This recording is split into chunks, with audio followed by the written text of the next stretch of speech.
I've actually got a experience that happened to me probably over 7 years ago. I used to work with this brand. It was probably one of the first brands that I ever worked with, and I even did the brand owner's hair and makeup for their wedding. And I did she was fairly new running this brand, and I turned up one day to do the model for a shoot, and something happened with the agency. The model wasn't told about the shoot and the model didn't show up. She said to me, "It's fine. You can charge me for this.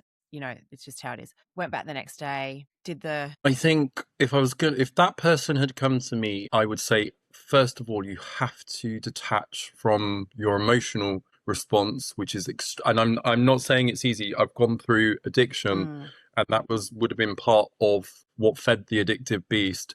But it is never personal, and if it is personal, then you shouldn't be there anyway. So, and that's all right for you to someone to say, oh yeah, it's all right for you to say that, but this is my livelihood. This I get it, but you can't change anything by staying in the past. What we can do is we can sort of explore how the business works, and you've already nailed it on the head, budgets, and why these things may happen. But even as I'm saying this right now, I'm encouraged to go, yeah, of course, this is the point, what we're going to talk about today. But move on. Adam, move on. Move on and make yourself impossible to not be the number one choice. Today we're going to talk about some brand loyalty. Yeah. One of my one of the listeners in Australia sent a question in about brand loyalty, and she works with clients who will sometimes, well, one client in particular who will oftentimes work around her schedule to get her on the shoots, and then she's had another situation where clients took a whole team interstate and didn't take the makeup artist, and yeah, she felt a bit cut by that. And I can understand why she felt cut by that. But I just sort of think it all comes down to the bottom line, right? To finances. So what's your take on that one? I can answer questions maybe that someone would think, if a producer saw this or a client saw this, they may Mm, think, why am I asking about what's the most you've ever made? Or are they going to think I'm money hungry? For example, yeah, whereas yeah, I'm free, I'll answer at pretty much yeah. anything. Let's bring that back to topic. It's like, if you hold on, if I try and recreate that moment, Mm, no, maybe it will work putting the Christina Aguilera song on. But if you're trying to do something because something worked, great. But you need to have a space to go somewhere else.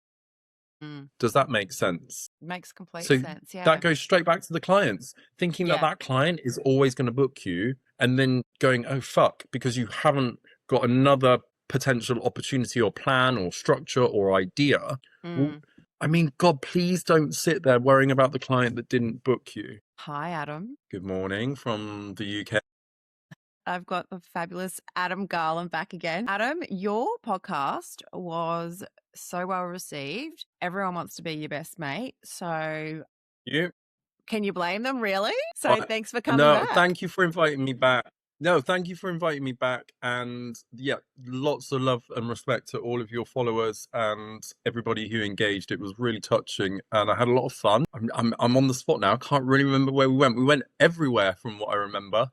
Yeah, we talked about a lot, but But you really looked after me, and I felt really good. And I'm really grateful to be back here again today. yeah, well, that was such a great episode. So we're planning actually on doing a monthly little chat on talking about whatever topics people really ask for. And today we're going to talk about some brand loyalty. Yeah.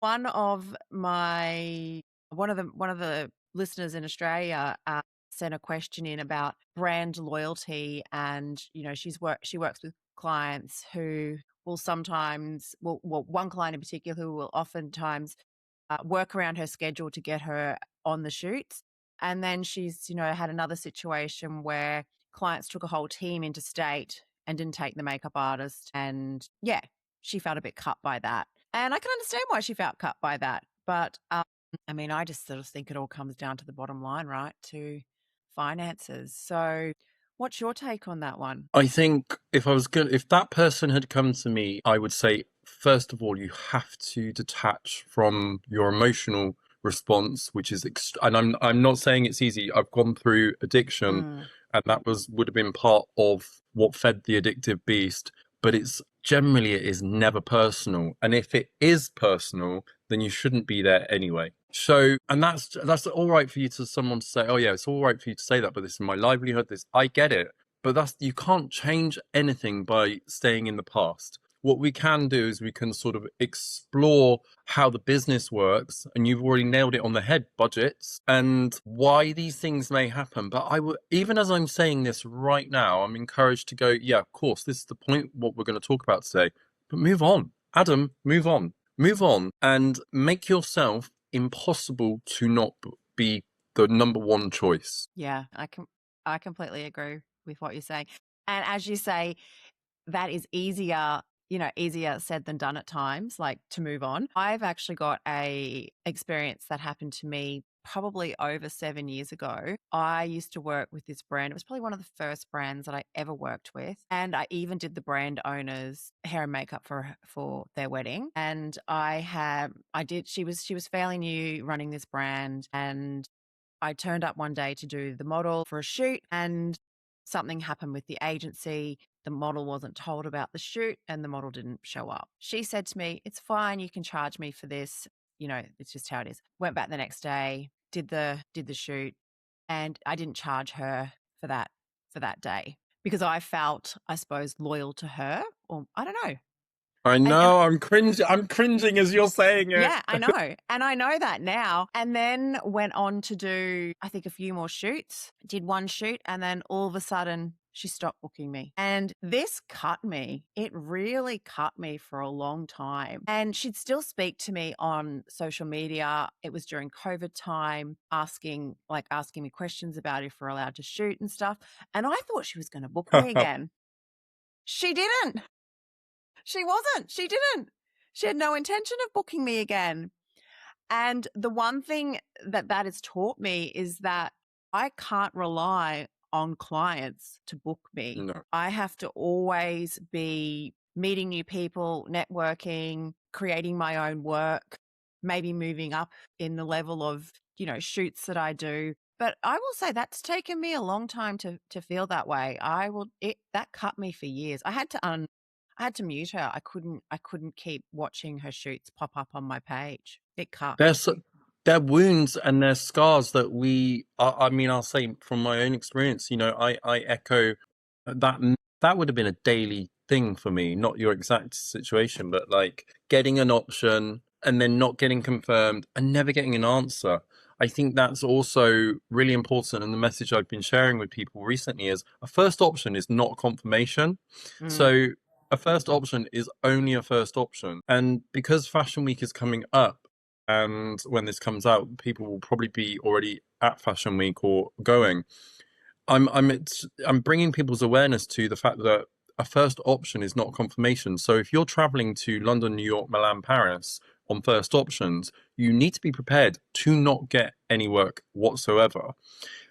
And having that resilience and mindset from the get-go, and I'm not saying do Fashion Week or don't do Fashion Week, but what I could say you could learn from this experience is you're going to face rejection, and rejection without knowing why, all the way through this industry. And if you can understand that from the day dot and find a coping strategy, I mean, there's so many different ways. I just wish that I had listened to somebody that used to say to me, Adam, it's not personal. Yeah, but why? I've worked with that photographer for so long.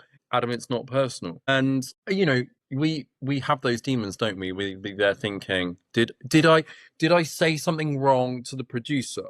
Did I make a joke in the hair and makeup chair that was racist? Did I make a joke that was like sexist? Did I say something that was not? And if you allow that voice, and for someone like myself who's worked through sort of addiction and other issues, that would feed that beast. Yeah. In the run up to coming and joining you today, I did a little bit of research, and I like to use AI, and I like to research not just the immediate question. So what I do with my tools, and I'm happy to share this with you and your followers, and I think it's really a great way it's not therapy, but it's maybe to understand the psychology of how things work. So I want to look at why a client books somebody and why a client may not rebook. And that's not restricted just to fashion. This is just how the psychology works. And what I found out was, and it sort of fed into what I already knew or assumed, is a client is booking your ability to reduce uncertainty. I was Yeah. like, what the fuck does that mean? What that means is they're not booking the best creative, because the best creative, that's only based on what you either perceive someone says about you or what you perceive about yourself. It's good to have confidence. It's important to know your worth. Self-worth is really important. But if you think you should be booked because you are the best and they've booked you so many times and you're the best, you're going to come unstuck. What they book is the reduced uncertainty. So they know when they come to Charlie that Charlie does the job without even that's a given. They know that there's going to be no complications on that day. They know that there's not going to be rudeness, or it could be something that's not even perceived as a negative. It could be that you've always had an assistant, but this one job, the budget just doesn't go there. Producers are not magicians, kind of. But the budget just does not allow for an assistant. Now, if you've had an assistant 10 times, and on the 11th time, even if you're friends with this producer, think about the psychology here. That producer may be so embarrassed not to say to you, Adam, we can't have your assistant. Because we're all human at the end of the day, yeah? We're not psychological walking beings that can all know how each other communicate. So your producer, your production assistant, I'm going to get the real me. Their lights got out. Your producer or the production assistant may be embarrassed to ask, and so may just think it's easier for them to go with somebody else that just makes the whole process easier for them because they're going through something. Does that make sense? Yeah, completely. Yeah. It does. All of it, like all of this rejection stuff that we're talking about, like you're a hairdresser, I was a hairdresser, people do bridal clients, people might do private clients. People are allowed to go elsewhere. Like that's just the beauty of it. And you can go elsewhere. Let's think Exactly. about that. As you said Yeah, that's the first thing that came to mind, is like, they can go elsewhere, but guess what? You can too. true. That gives Yes. you autonomy to build your brand, build your community, build your network beyond being stuck with one client. Because let's just run another process. The client loves you. The client absolutely loves you. The stylist loves you. But the photographer comes in, and we know photographers can sometimes be divas. And I know from what I've been told, and know how this works. If the photographer's throwing their weight around and they want a whole new team and they want to try this, and the client's like, but remember the client sometimes with these photographers, it's bowing down. Oh my God, I've got this person. They're like, Yeah. they'll do whatever that person's going to say. So if the photographer goes, I need to work with my hairstylist, I don't want any of this team, the client may push back and go, whoa, that's a bit too much, but we'll give you one or two of those things. Because it's not, guess what? It's not all about you. It's not all about me. Yeah. It's about the collaboration. So what I'm getting at, I could sit here and list these scenarios off, that there are so many potential scenarios as to why you don't get rebooked, even if it's a long-standing relationship, but you have to find a way to move on instantly. Yeah. It has to be instant. I just realized I didn't really explain what I was talking about AI, so I'm just going to jump back to Yeah, there, yeah, and then yeah, I'm going for to sure. back. So what I was saying, when you said about the brief today about trust in the industry, I didn't just go to my tools and look at trust in the fashion industry. I looked at trust in the fashion industry. Then I did another round of research with trust, how client relationship. And then because I've been working with these tools for about 6 months now, it kind of knows what I'm looking for anyway. But you can basically use your tools to become like the master of marketing, client connection, and all those things. So if you ask it to, you go on that little journey. I did 3 sweeps, and then you get quite big documents. And then what I do is I start to talk to it and ask it to ask me questions, because with AI, you're bringing your experience to it. So I'm Yeah. not going, I've got a podcast with Vanessa Barney, and I want you to tell me all about client trust. And then I've got them on the side here, and I'm like, no, no, no. No, it doesn't work like that. I mean, I know shade if that's what people do, Yeah. My point is, you can actually, I learned a lot the last 24 hours from doing my preparation. Even that reducing uncertainty, it's really interesting. And I learned that through an AI tool. Just Okay. re-evaluating how you think. So I'm just thinking about this whole like reducing uncertainty thing.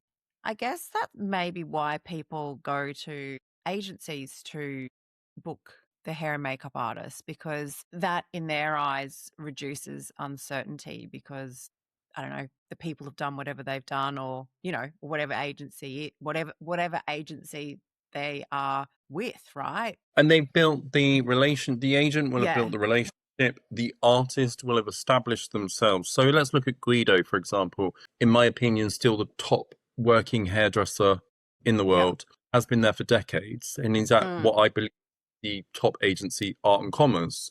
And Mm-hmm. he's still there doing that. And he built trust. He had self-worth. And he built trust in a time where we didn't have any noise of social media. So there's kind Mm. of like lots of components here. But he was able to establish himself. And I'm going to come back to how you do that currently, because it's not like, oh, you need a teleportation device to get back to the 90s to be Yeah. successful. We can't Mm. do that.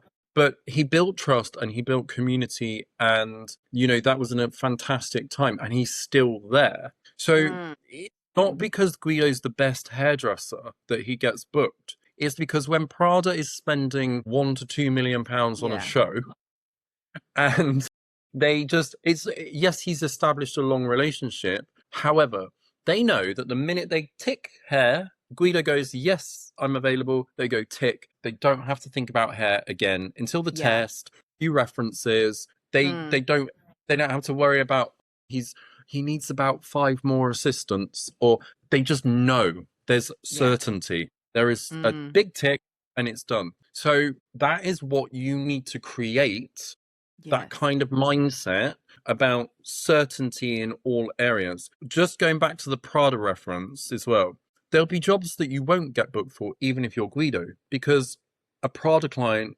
Guido does Zara, but let's just use Boohoo. I don't know if you have that in Australia, or, Mm-hmm. Yeah. you know, whatever the brand is, they don't need that skill set. So they go Yeah. and look for something else. So, but by establishing himself as this person of certainty, he can Mm. cherry pick what he does. That's such a good way of explaining it though, with the certainty, because I think then when you're building your folio or you're building your career, if you see it as what you're doing as building certainty, I think that can make a lot more sense in your mind, if that makes sense. Yeah. Instead of thinking I'm the best, Yeah. you think I am reducing certainty. I am certain that when I go in there, I deliver. It doesn't matter whether they book me or not, because someone's going to keep booking me because I bring that. So Yeah. it means that you look at all elements in the way you work. Now you don't become neurotic and think, oh, I can't ask for assistant, I can't ask for a car. Mm. You just work from this place of self-worth. And Mm. that's why I just go back to like, nothing can be done about living in the past. I'm going to bring it onto me and move away from Yeah. your question, your listener. So I was the face of a global company, Authentic Beauty Concept. I had a 5-year run with them, Mm-hmm. and it ended, and it didn't end in the best way, but it was the Mm. best thing that ever happened for me. But at the moment when it finished, I didn't think like that. No. You could not you could pay me enough, but you couldn't give me what they gave me, which was a significant amount of money. You couldn't give me that now to walk back into that way of being. Not a chance. Okay. Not Yeah. a chance.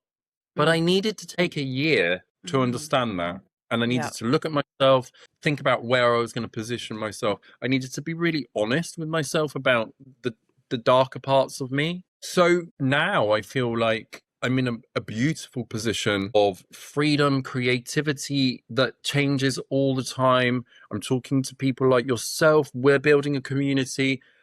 And all of a sudden, I realized that I'm not waiting for a producer to book me. I'm not waiting for a Yeah. client to book me. All I need to do is WhatsApp Vanessa, have a chat, get to know someone. I'm not bothered that you've got another guest coming on your Yeah. podcast. True. I can't wait.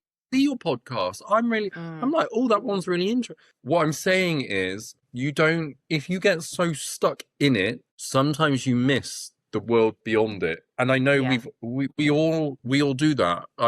I was so in it. I was so in it. Yeah. I was like this. Yeah. Yeah. I mean, absolutely. I've been so in it. And I don't know, like, how do you, I mean, I don't know how I've come out the other side now. I think it's just time and just learning, right? Growing. I feel like pulling it back to topic with regards to trust and how things happen. I feel like there was times when there was less people and there was more creativity over a longer period of time. It took longer for the shows to be revealed in the magazines. Mm, It was less consumer driven, even though there was a lot of capitalism in the 80s and the way that the woman was perceived, and that yeah. kind of drive, that fantasy element, which is great that now it's accessible to so many people. But I feel like the less people, the longer waiting periods. So people establish trust and their self-worth within a team, and each element of the team would then really respect each other.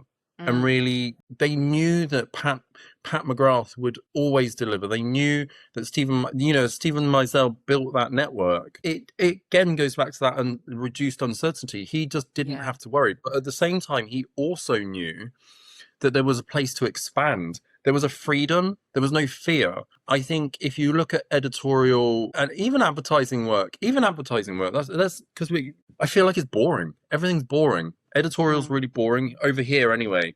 You do, editorial when I started 15 years ago was hair, was makeup, was fantasy and storytelling. And I've just seen it just come to a girl stood in a nice clothes. Nothing wrong with that, but I think it really lacks that creativity. mm, So then you've got all these people trying to stand out, doing like random stuff, but not really working from like, what is it you really like? yeah. And so now I'm going to go back and explain what I said about like, you can't teleport back to the 90s, but what you can do is create Yeah. a portfolio, Yeah. which is you, which makes you impossible not to book.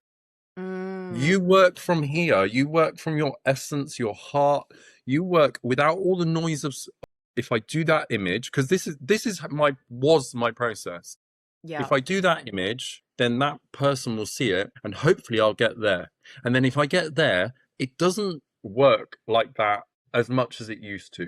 Mm, And so I mean, I talk about these people non-stop in my lives. Mustafa Yanaz at Art and Commerce, mm, incredible hairstylist, but look at how much of the Instagram is his own work. And he's at Art and Commerce. Joey George, beautiful, creates his own world, creates his own imagery. Benjamin Mueller, at Management and Artist, does the same thing. Anna Takahashi, makeup artist at yeah. Art Partner, created a world. Then they become impossible to ignore. Yeah. So I feel like we need to make money. So Yeah. you need to find a way of meeting art and commerce. And it needs to come from here. Mm, And that's tricky. That's really tricky. mm. I think, yeah, you did speak about that when we did our last podcast. And I think that's really important. I think it is hard though too to, well, in the sense that you want to put out work so that you get work, right? But then what you're saying is putting out what is your taste and what you love. And that's way more fun. And also terrifying. Like as you said that, the word came fear. Because, if I said to you, right, Vanessa, what do you really, really love? Mm. As in hair and makeup wise. No. What do you really love about like what drives you to be here? Why are we having this conversation now? I I like connection with people. I love people's stories and I really like finding out about people. I genuinely like it. I really like it. Yeah, And that I gives you love that thing. I just love the conversation. I think you can learn so much from people and people's I just think people's stories are so interesting. That's why I So think I then loved hairdressing. so that's your passion. How do we turn that into a sustainable income? These are the questions A that I would podcast. ask a podcast. There you go. You see, it's like So what are I'm guessing it's late there. Like we're not getting paid to do this today. It's like, what are you willing to invest? And then you start to go, yeah, I'm doing it. I'm actually doing it. So Yeah. instead of looking for it, you realize, oh, I'm doing it. I'm actually working from here. I'm working from what I Mm, love. The noise of needing to post this for this, we all buy into that because we've been conditioned to that now. yeah. So unless social media completely disappeared, even if you say to yourself or say to me, I don't do social media for anyone else other than just for myself to show my Mm, art, I'd still challenge that because the fact that you're even on social media shows that you've bought into social media. And there's true. nothing wrong with that. There's No. absolutely nothing wrong with that. Mm, And I think it would be scary, but if I said, right, for 1 year, work from your essence, from your core, and do what you love. And from here, you may end up becoming a cooking master. And that's the terrifying thing for a lot of us is that I'll talk from my own experience when I was session styling, fashion week, all in that. If you'd have said to me, do you know what, Adam, in a year's time, you're going to be sat talking to a lady in Australia and you're going to be really enjoying yourself. And then you're going to be going to London to take images of models yourself with someone else doing the hair. I'd have been like, what the fuck? No, you don't. You clearly haven't done your research. However, sat here today, I'm like, I can't wait. I'm enjoying being here with you. I'm going to go and color someone's hair, and then I'm going to London to shoot and work with a hairdresser. So my point is, yeah. sometimes if we hold on and get locked into that thing, we lose ourselves potentially. And then Mm, that comes back to like, then are we really showing what somebody who's going to book us wants to see or hear or mm. feel? I don't know. Since It's just something I've been thinking about recently. since our chat, I have taken away and applied things that like I have tried to do things from my essence more than just what I thought other people wanted me to do on a shoot, like especially test shoots. And I've taken my own photos, and it was like a bit of an aha moment for me. I need to do some more now, like some more, but and I need to like I'm going to post some of the photos as well. But it was great. I really enjoyed it, and I did what I wanted to do, even when a photographer didn't want me to do it. I love that. Uh, If you don't, yeah. what I really love about what I see on your social media, I love your tutorials. I love how the simplicity, but they're done, if you don't mind me saying, beautifully. The hair is beautiful. The proportions, in my opinion, are beautiful. And I think if I was working with you, I'd be like, this podcast and those things, and don't worry about the images. Images, they don't do what they used to do. People are True. going to engage with your videos. I've got a guy here in the UK who we follow each other and we chatted, and he has a way of working with wigs, and he does mullets, and he works with synthetic wigs. And I've had a few chats with him, but if I was going to ask a question about a synthetic wig, even with my ego and my knowledge, I would go straight to him because I've seen those videos of him doing, and he's Oh a yeah. character as well. He's his name's Neil Lucas, Wigs by Neil Lucas, and he's really funny. And Yeah.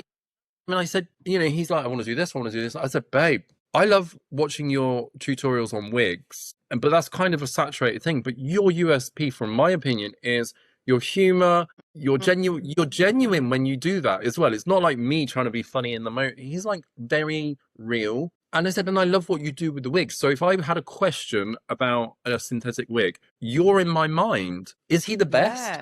yeah. That's just that we know that the best is the ridiculous thing to I say to know. yourself.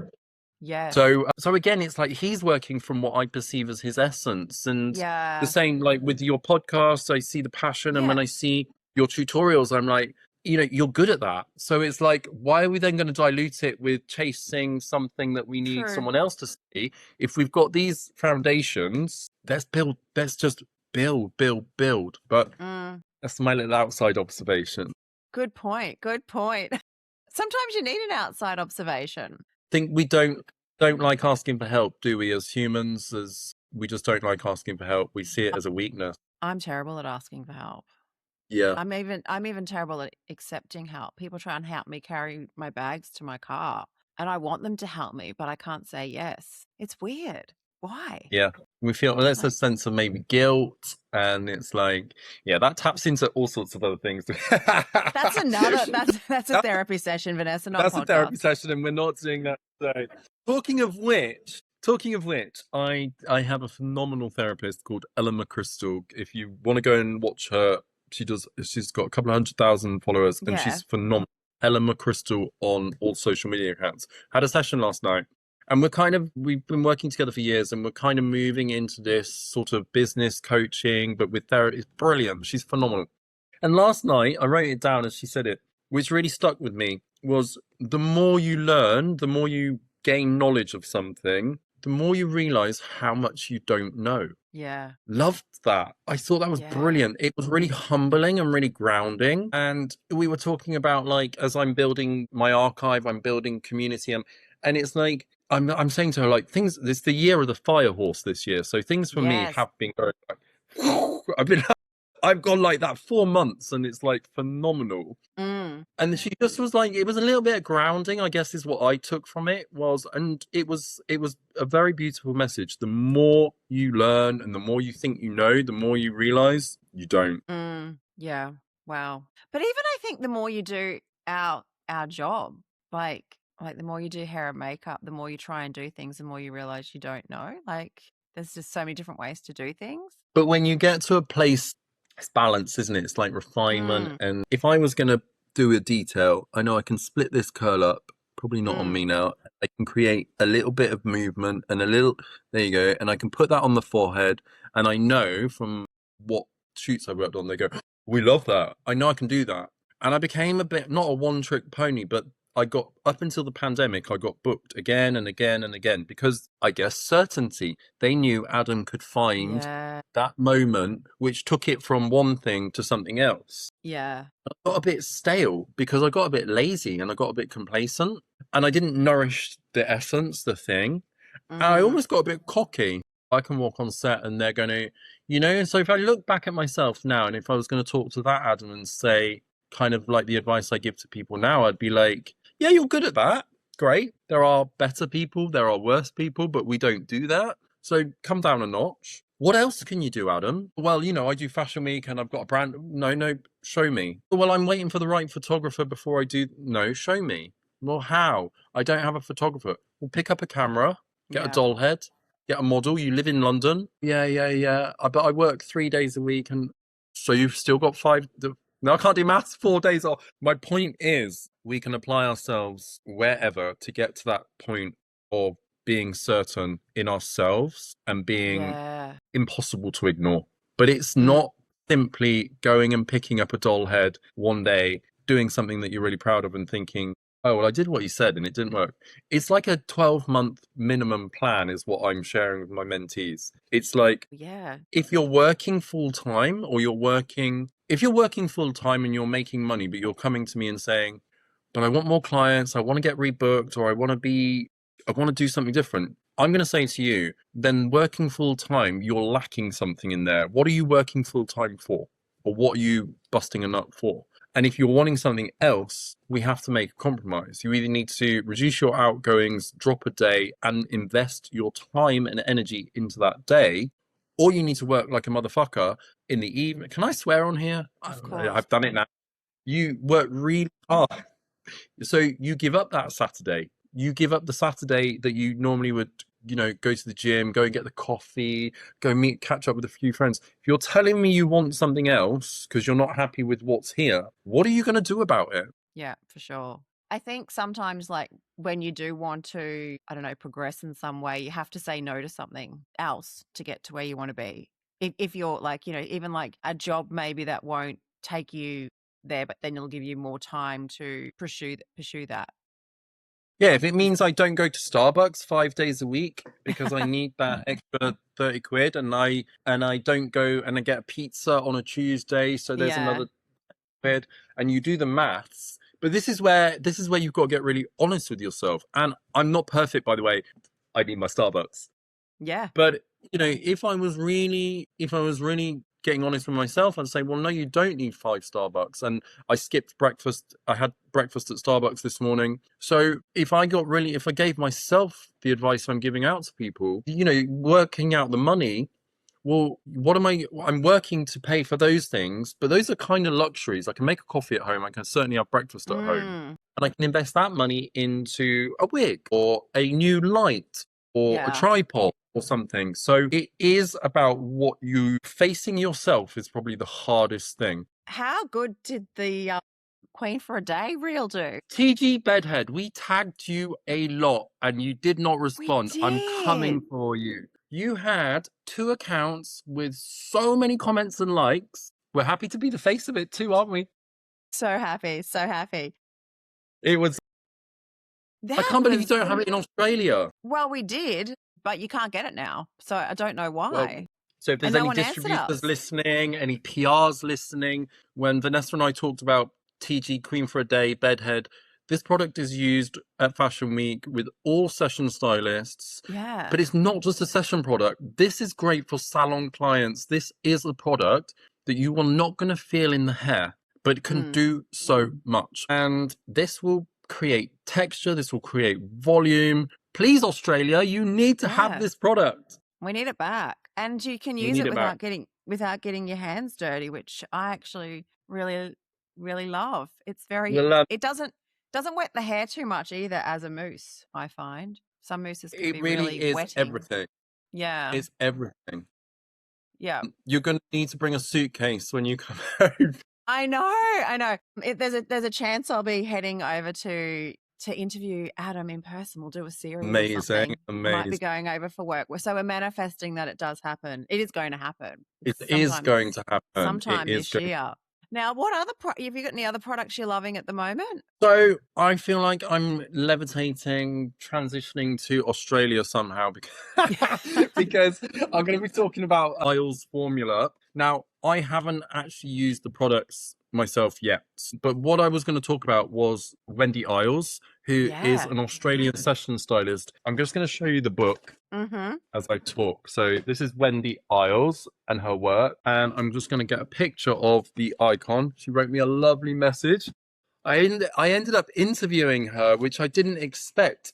She gave me, so this is Wendy. Okay. She's got beautiful locks, hasn't she? Beautiful, kind woman. So what was fascinating was I've known about Wendy right from the beginning of my session career. She was working with Heidi Klum, Keira Knightley, but she was also doing phenomenal, beautiful work. And she followed me and I was like, oh my God, Wendy Isles has followed me. And we chatted and she mentioned the book and she mentioned about her product, Isles Formula. So anyway, long story short, I ended up having I interviewed her without realizing I was interviewing her. And she's so cool. And we had such a similar beginning.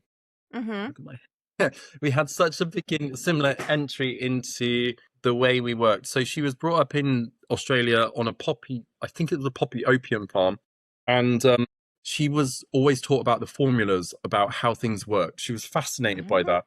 She then became a hairstylist and then she got on a boat for 6 weeks, I think, to come to the UK. Took that long to come on the boat to get here, to work at Vidal Sassoon. So she kind of left home, and that was my journey also. It only took me 2 hours, not 6 weeks. Similar. So, and so she got that education, she became familiar with London, and then came back to Australia, set up her own salon, had this massive salon, phenomenal career. And then I think she went to New York. This is where I may need to just check my notes. But she ended up in New York. Did end up in New York, started doing photo shoots and took off. She talked when she talked to me, she talked about coiffing the hair, and the way she spoke, it was effortless. And a lot of her work, let's see if we can, though these images are 25 years old, a lot of these images, yet they still look so modern. They do. And timeless. Let's see what we've got. Are we going to show a boobie? Are we allowed to do that? So hold on, they're 25 years old. Yes. Wow. And let me find, she talks about not using hairspray, which I'm like, right. She was booked non-stop for hair campaigns. Okay. because she was able to create this feeling in hair, Yeah. and she was doing it with her own formulas. So she was using her own products, creating these products based on what she'd learned in the poppy fields, and she was bringing that to her editorial work and her work, and she just got booked again. I think I just want to find the hair campaign. Oh, here you go. She's she's booked time and time and time again for like Yeah. just That's incredible with no hairspray, and I'm like, that's right, that's okay, what girl. her hair looks like in the front Yes, picture. yes. So Oh, it looks beautiful. So we had this incredible conversation, and which led to her very kindly sending me the Isles formula.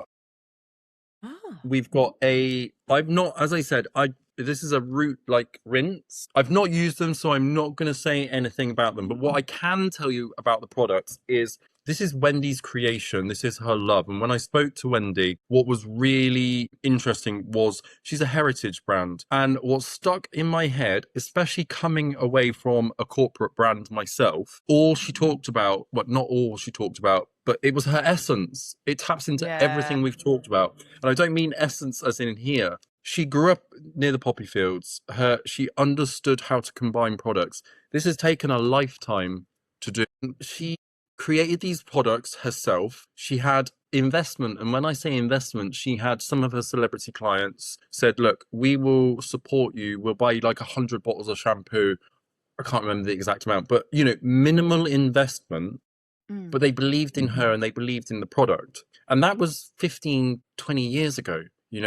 This has been in the kindest way, or I mean, from what I was going to say, is not a slow burn, but she's never been trying to fill a spreadsheet. She's never sold this based on what numbers are in a spreadsheet. She's based Yeah. this on heritage. She's based this on what she knows, what she does, and what her legacy of hair artistry has shown in an Mm. incredible career. She ticks the boxes with celebrities, advertising, editorial, hair campaigns. So just having that conversation with Wendy Isles, I mean, I shamelessly cried at the end. I was like, thank you so much. Because to me, she's an icon. And just to be able to talk about products in a way that wasn't like, you need to sell it like this and sell it like this, which is what I've been, it felt very, very real. And it's a little bit like the Keune products that I told you about last time. Yeah. You know, this is also a heritage brand. Yeah. This is a gel, by the way. This is great. I love this Yeah. gel because it's not sticky, but it's rock hard. And a Mm. lot of them can be, when you just get shit all over your, should say that again. You get muck all over your fingers and you start Yeah. getting all that residue and that color and whatever you Yeah, it gets touch picks up. dirty. Well, Mm. this doesn't, or it hasn't from my Really? experience. Got a Mm. whole YouTube video of me doing a Julien Dice look with this from Keune. The slick here. Yeah, Yeah. the Is that graphic what you one. used? I watched that. I think, yeah, I've watched all of those. I've watched all your YouTube videos. Thank you. So Keune, what I love, Keune is really hard. I think it's Keune. They are a heritage brand, I think 104 years. It was built in a family lab and it's still family owned today. Yeah, So wow. having connected with two what I would call heritage brands and having worked with a corporate company, Mm. I love the heritage, and it's inspired me to Yeah. tap back into my essence and work from that place. Look, they're still Yeah. businesses, multi-million-pound businesses. So they're another example of like tapping into yourself. Yeah. You can become wealthy, whatever you want to do, but do it with integrity. Yeah. Yeah. That felt like a real lecture. No, I recently went to an event for a skincare, a skincare brand here in Sydney named Vanessa Megan. And she has perfumes and skincare, and it's all based on really very natural stuff. And she told her story while we're at the event. And the reason why she created the brand was because her friend was diagnosed with cancer, and she went with her to the doctor, and they said to her, don't use anything with mineral oil in it. And she thought, well, mineral oil sounds like it's something that's good for you. So Good then for she yeah. went, yeah. So then she went down this path of creating products that were good for you, I suppose. And they're all manufactured here in Sydney, and she was amazing and I loved her. And yeah, I guess that's her essence as well. And it was just so nice to be around that and see it. And it feels like, when you're telling me that story, I'm instantly curious. I'm like, okay, this sounds interesting. This doesn't sound, I'm old enough, ugly enough to have sat in so many of those corporate machines throughout my career, watched the slides popping up. Did you know that this comes from here because of this? And it's like, okay, but when it comes to an Isles formula, this has been since Wendy's birth. She's been born Yeah. into the poppy fields. She's learned about how certain combinations work, and her clients trusted it enough to invest in her, and now she has a business. Another one that I've been sent, which I absolutely love, is the Gisou. I don't know if you have that in Australia. I feel like it's So this is familiar. Mm, this is by a founder called Negin, and she is based in Holland. okay. And this is a milk, so this is a repair mask. I use it all the time because I haven't had a haircut for nearly 2 years. Yeah. But her brand is also a heritage brand, and it's all made with the honey, the bee honey that they have in their honey farms, which she grew up around. So all of a sudden, I've got like three heritage brands, and I feel like I'm creating a heritage Adam. And I'm Yeah. like, this manifestation, this is what I'm interested in. This is just real. Yes. It has meaning. Yeah. And there's Mm, just interesting stories to tell without, mm. I'm not going to sit here and badmouth the brand, but when I worked for that brand, which was called Authentic Beauty Concept, they were creating the concept. I mean, I don't know if you have it over there, but I've got one here, so I'll show you. It's this brand. No. Great products, lovely, lovely company, but it's owned by Henkel. And Okay. before having the experience with heritage brands and Mm, people that, aren't building from a spreadsheet, I saw that I didn't see what my perception of that is. And it's like, if you're creating an authentic beauty concept and you're bringing in these kind of ideas based on research as opposed to telling me a genuine story, it's just a different way. I'm not saying it's right or wrong, but I feel like I connect more to brands that have heritage, have a genuine story and a narrative that hasn't been manufactured. yeah, absolutely. I agree. Completely. Completely agree. So you're heading to London to take some photos. Oh my goodness. So, again, if you've seen my lives or you've watched any of my videos, you will know that I am passionate, and it really loops into what we're talking about today, which is Mm, why I was really excited to do this chat. I'm encouraging all creatives to take control of your own career and do not wait for fashion to give you permission to be creative. mm-hmm. Do not wait for fashion to give you permission to be creative. What does that mean? Mm-hmm. We're all creative, but let's Yeah. work in a of fashion, makeup, hair, styling, photography. Think about that. I'm going to talk from my own experience of waiting till I worked with the right photographer to do something because I didn't want to. For example, I wouldn't shoot for L UK. Once you shoot for L UK, you're not going to shoot for Vogue. This is the hierarchy of fashion. Okay. Even though I would probably be asked to do that. So that's one thinking trap. And then it's Mm, like if you do Wonderland, which is an editorial, or Sean over here, but you're not cool. But those allow you to be more creative. So mm, you've got all this noise going on. And so what I did was I froze and I didn't show what I could do. yeah. And I get that internal battle and it's like, oh, I'm not moving forward because I'm doing my job based on what I think people need to see, based on what I perceive is the way to move forward. Mm-hmm. Stop.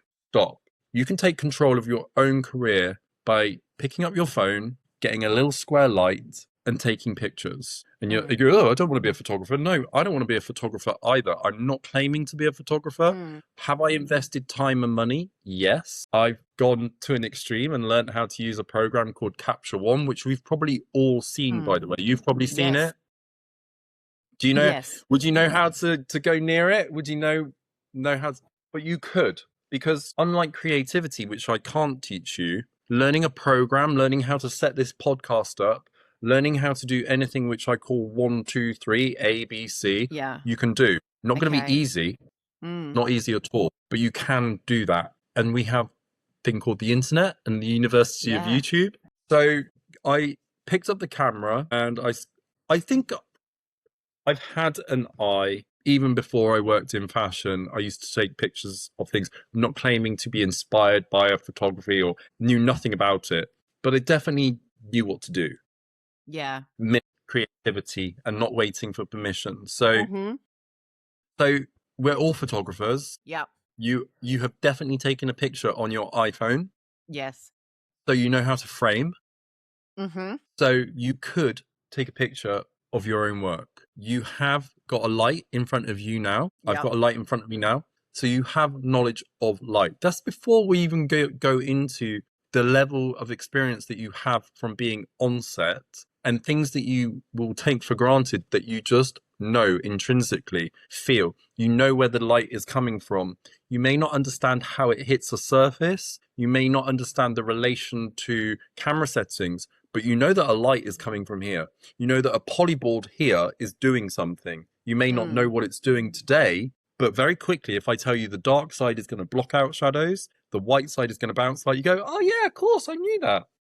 My point is, you have potential to take control of your creative choices without waiting for someone else to say, here's a pull letter. Even for a stylist, it's not just about photography. It's not just about hair and makeup. Even for a stylist, you can go to an archive and get pieces that aren't seen. Yes, it's going to cost money. So drop the coffee.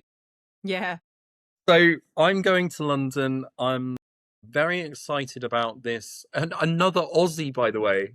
So I've got Really? another Aussie. Yeah, an amazing guy called Zoran, Zoran London and Zoran Okay. MUA. One of my mentees. He Yeah. has a studio. He has his own studio in Limehouse in London called Workroom Studios. And I'm basically helping building. We're exploring what the possibilities are here. And the possibilities are endless. It's a beautiful space. When you come over, you're definitely going to come and see us. Yes. And I have relationships with agencies that are model agencies, and we are building. But here's the beauty: I'm not trying to be a photographer. I'm not trying to be anything. So as much as possible, I'm taking images from my essence, from my core, from whatever it is, and it's really fun. And I've posted, if you look at my Instagram, you'll see a couple of the images that I've actually done. And it's Yeah. really interesting, the psychology here, which taps into what I was saying earlier. One of them has got 12 likes, one of them has got 40 likes. Well, if you go and look at my reels and you look at how many likes they get, you go, oh, Have you done the hair on them? Have you taken the photos of them? I've seen the ones you've posted. They look gorgeous. I think I've said thank there's you. one in particular I remember seeing. So yes, I have been doing the hair in those. And, you know, for me, I watched a Mario Testino documentary because I've been obsessed with photography in a sense of how they work, not the technicality of it. Just been obsessed with photographers. That was one of my bonus points, I think, when I started this journey in the industry. I wanted to know everything. Merton Marcus, Patrick de Marchillier, Helmut Newton. I was obsessed. So I've always been curious about creating a character and always been curious about what that even means and how, even if it's something very simple, it can still be like a nuance that will just change it. So when I shoot, I remember this Mario Testino documentary with Sigourney Weaver, and he's like, "Just darling," and he makes her feel really comfortable. So as I've been building up my experience shooting, I've just been playing around with like, how do I get something with the girl? How do I connect the emotion with the girl without trying? And you know I like to talk. I want to show you two images just to give you an example of what I mean. This was one of the first ones. That's I'll what I send them and you can saw. go in. So it's very Yeah. beautiful. And she also, guess what? Also from Australia. Of course, love Not it. even joking. Yeah. And then we can drop these into your site Show if you use notes. it. And then we've got this one, which was, she looks like a completely different She girl. does. She And looks completely this, different. and I shot it on the floor, and we chatted, and she, you know, she said she was missing home, missing her boyfriend. They were having a chat while we were in the chair. And I got on the floor and I said, right, look at the lens. I didn't even look down it. And I said, I want you to imagine that's Leo. We put Christina Aguilera, her, and the music bit, that song builds up. And all of a sudden, this dynamic in the room, everyone's like quiet, but she's doing something. I'm getting a sensation now as I'm explaining this because I'm going Yeah. straight back. That was beautiful. I came away from that thinking that's what I love about creating an image. It's not because that's going to get seen, not because that's going to get an editorial or I'm going to get paid. It's I created a moment where I can tap back into that sensation. The girl looked completely different, and we created, it gave her depth, and since doing that last Friday, I mean, I can't wait to get back to the studio and play again. And it will be Yeah. different because it will be a different model. I'll be different. So Yeah. if you let's bring that back to topic. It's like if you hold on, if I try and recreate that moment, no, maybe it will work, putting the Christina Aguilera song on. But if you're trying to do something because something worked, great. But you need to have a space to go somewhere else. Does that make sense? Makes complete So sense. Yeah. that goes straight back to the clients, thinking that Yeah. that client is always going to book you, and then going, oh, fuck, because you haven't got another potential opportunity or plan or structure or idea. Well, I mean, God, please don't sit there worrying about the client that didn't book you. Yeah. Yeah. Adam, it's been a pleasure again. Did I suck the life out of the room? I do apologize. I get quite No, it was passionate. amazing. It was amazing. Okay. And I can't wait for our next one. So Brilliant. we're going to make it a monthly thing. I would love that. And just thank you once again, Vanessa, and everyone at the Makeup Insider. It's been really lovely to connect with you. And I was just going to say to your community, if you don't already follow me, please follow me. I do a weekly newsletter on my website called sessionhair.com. You don't need to pay. You don't need to do anything other than give me your email. And the goal here is not to sell you something. There is no emails coming through, buy this product, buy this product. Can't guarantee that that might not slip into your inbox every now and again. However, what we're building is an archive of research as I learn about my own creative journey with 30 years experience and how I'm pivoting into something else with complete freedom. And my goal is just to show you that anything is possible.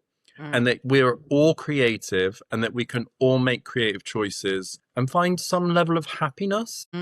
Yeah, So, love that. sessionhair.com. It's great. It's a great newsletter. Thank you. So good. Is it weekly or is it more than weekly? Do you know what? So I do my research, Paul, and I'll study it, look at it, I'll form my own opinion on it, I'll feed back into the AI. Then I'll write my editor's letter, and then I'll pull the pieces that I think I connect with.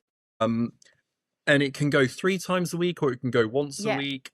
I try to make it once a week minimum. But then what I'll do is I'll go and talk about what I've learned on a live that evening.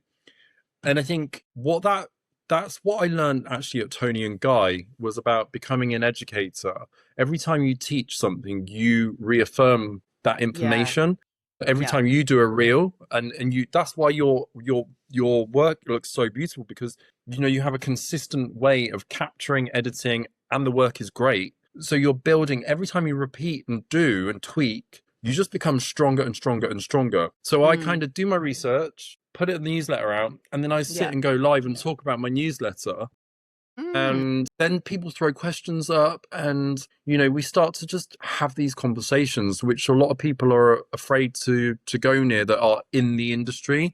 I'm not trying to be in the industry anymore, so I can answer questions maybe that someone would think, if a producer saw this or a client saw this, they may think, why am I asking about what's the most you've ever made? Or are they going to think I'm money hungry, for example? Whereas I'm free. I'll answer pretty much anything. So yeah. All right. Well, so you do those the evening, the newsletter, the lives. That's good to know, because yeah, and I'm building up a formula of where I keep them and drop out the snippets and we'll see. But you have to remember that you can only go so fast as I'm sure you're very aware with your podcast. The last thing maybe I'll just sign off on is take your time. Just take your time.